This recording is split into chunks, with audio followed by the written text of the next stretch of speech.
na série Por Trás das Câmeras de Uncharted 4, conheça os limites técnicos avançados pelos produtores nessa franquia tão aguardada do PlayStation 4. Confere, velho, que tá bem legal. Early on, these emails would go out, like the character team, and they'd send these videos, and they'd show like what they can now do with the eyes, or what they can like now get sweat happening on the skin. I'm just like, this is ridiculous, and kind of super rad. Hey, brother! Watch out!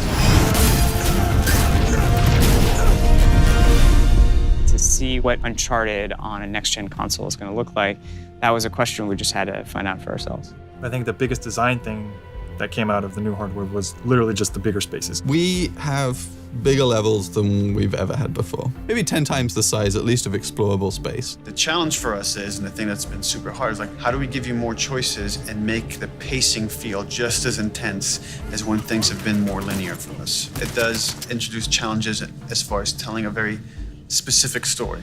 Well, you still have point A to point B, you just have different branches now to get there. So you've got 3 or 4 different ways to get there, but you still have to get there. Now, the complexity comes in that every one of those ways has to be thought out and well designed. And we were able to kind of stick by kind of a core tenet of, I think, of what Naughty Dog's art is all about, which is this handcrafted, this very hand-placed, this very, very directed, every step along the way, kind of composition of art. We let you have a lot of choices, but it's like, it's moving forward at a very fast pace. Cut right! Wait, don't worry, I got this! I don't got this!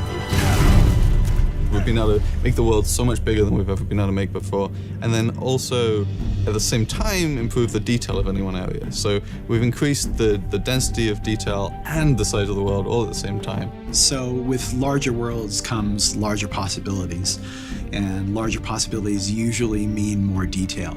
In fact, that's one of the things that we're really shooting for in this game, is a higher level of detail on the PlayStation 4 and the experience for our gamers. So the resolution involved in that requires a lot more work and a lot more thought and a lot more time. It's not just, any old dirt will do. It's a very specific dirt, and how wet is that dirt? How many pebbles are pushing up in that dirt? And you take that consideration and you apply it to everything. One of the things that I think improved the most from Uncharted 3 to Uncharted 4 is texture resolution. Bigger texture means more detail. The new hardware just allows us to achieve what we've been trying to achieve the whole time, and that's just believability and complexity.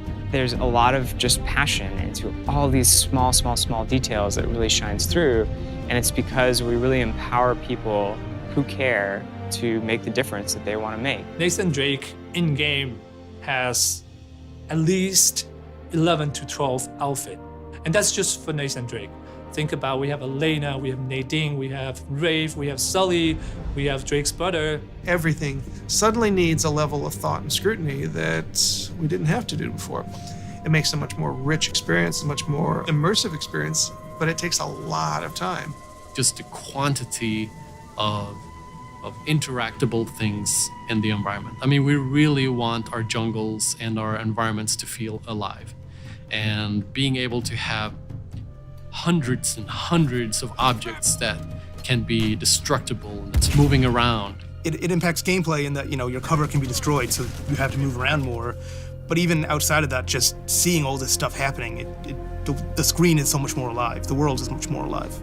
Everyone here respects the craft of making a video game, and that why shouldn't every part of this game be the best thing, the best art, the best, have design really be like serious, considered design and crafted experience for the player.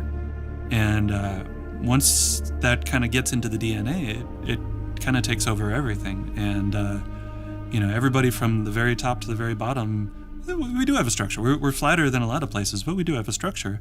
But everybody listens to everybody. And if somebody has a fantastic idea, they're encouraged to just shout it out and people will listen. That feedback, it's welcome and it's encouraged, and we want that because that kind of format is ultimately going to challenge all of us and challenge everybody to say, like, can we do better? What's most important is when you stand back and you look at the whole, and when you're running through the level, and you're experiencing and playing through the gameplay. The environments, the characters, the art, it's all there to just support the experience. It shouldn't stand out as the experience.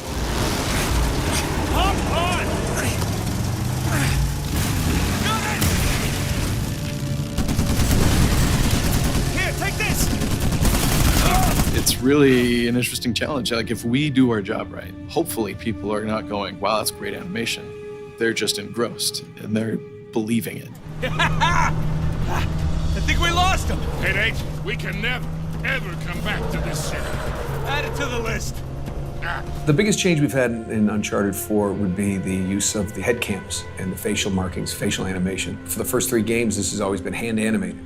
Now we're in a unique situation that we're now capturing those actors' faces and we're getting all the great details that brings in, and then we inject the look and feel that we've come to expect from the characters that we know.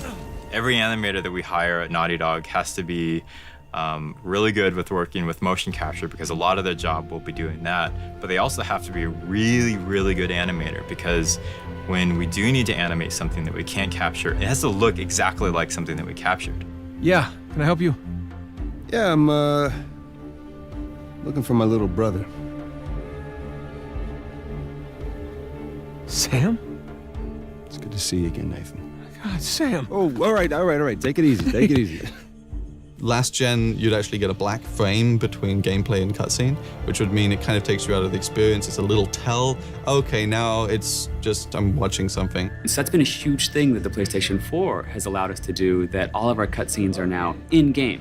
What it boils down to is blurring the line between when do we kind of make this a pure cinematic moment that you just sit back and enjoy, versus actually saying, no, we need you right now, do your thing. People don't only want to watch passively a story, they want to be able to participate in it. I think the focus, as always, is what serves the story. And traditionally, and this isn't any different, we try to keep as much of the big action in the hands of the player. So it's not something that you finish something in the game and then get to watch. It's something you get to experience. You reach that point yourself. What we're trying to do is make them richer, make them more playable, give the player more options within those set pieces. So to have like a really interesting combat encounter with a lot of different options and a lot going on within a set piece that's falling apart all around you. The gameplay, the environment, the music, everything is coming together to make you as the player feel like you're Nathan Drake and to feel like you're on this grand adventure.